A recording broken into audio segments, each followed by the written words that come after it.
প্রতি বছরের ন্যায় এ বছরও শহীদ দিবস ও আন্তর্জাতিক মাতৃভাষা দিবস আগামীকাল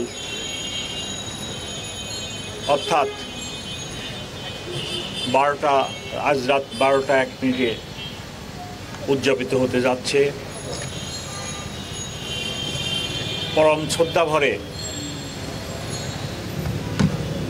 ওরা জাতি এই দিবসটি পালন করবে। ঢাকাতে প্রতি বছরের ন্যায় শহীদ মিনারে একই ধরনের নিরাপত্তা ব্যবস্থা আয়োজন করা হয়েছে। কয়েক স্তরে আমরা নিরাপত্তা ব্যবস্থার আয়োজন করেছি। প্রতিবারের ন্যায় এবারও প্রথমে ভিভিআইপিগণ, পরে ভিআইপি এবং তারপরে জনসাধারণ পুষ্পমাল্য অর্পণ করবেন। আমরা আনুমানিক একটি সময় নির্ধারণ করেছি। রাত্র 12:40 জনসাধারণের জন্য পলাশী প্রান্ত থেকে অর্থাৎ পশ্চিম পাশ থেকে বেদিতে প্রবেশের জন্য উন্মুক্ত করে দেওয়া হবে। আমরা সকলকে অনুরোধ করব, যেনারা রাত্রে আসবেন ওনারা যেন আমাদের অনুরোধে সাড়া দিয়ে রাত্র 12:40 দিকে আসেন। এবং আমি সকলকে অনুরোধ করব, সবাই যেন বেদিতে পুষ্পমাল্য দেওয়ার সময় যথাযথ শৃঙ্খলা মেনে চলেন। কোনো এক সময়ে সাধারণ মানুষের সমাগম এবং প্রবেশ অনেক ভিড় হয়। এই ভিড়ের মধ্যে যেন কোনো দুর্ঘটনা না হয় আমরা তার জন্য সচেতন থাকব।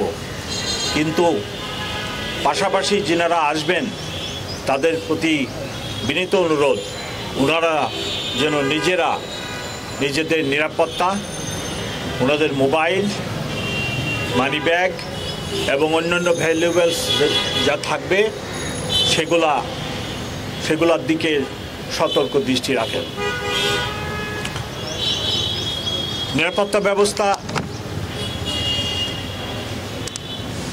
3-4 স্তরে নেওয়া হয়েছে এবং আজকে সন্ধ্যায়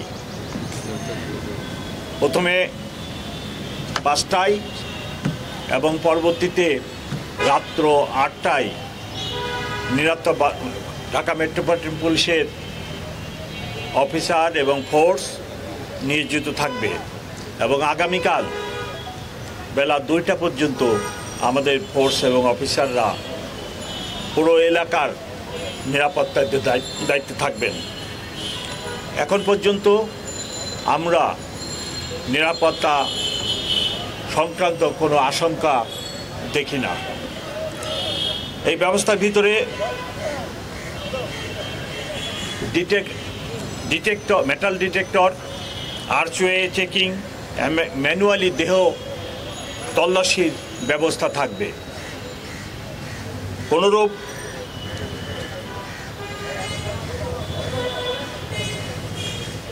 দাহ্য পদার্থ বা বিস্ফোরক বা এরূপ কোনো কিছু যাতে নিয়ে কেউ প্রবেশ করতে না পারে তার জন্য আমাদের ব্যাপক ব্যবস্থা থাকবে। আপনারা জানেন প্রচুর লোক সমাগম হয়, সেই জন্য সবাইকে ধৈর্য ধারণ করতে হবে। সাথে সাথে শহীদ মিনারের চতুর্পাশে 1 কিলোমিটার রেডিয়াসের ভিতরে আমাদের বিভিন্ন মোবাইল টিম সতর্ক অবস্থায় নিরাপত্তা ব্যবস্থা নিশ্চিত করবে। সাথে সাথে এই ব্যবস্থার সাথে ট্রাফিক ব্যবস্থাও সংযুক্ত আছে। আমরা ট্রাফিক ব্যবস্থা নিয়ন্ত্রণের জন্য একটি প্রোগ্রাম করেছি। আমার অতিরিক্ত কমিশনার ট্রাফিক উনি ট্রাফিক ব্যবস্থা সম্পর্কে আপনাদেরকে এখন জানাবে। Thank you. বলো।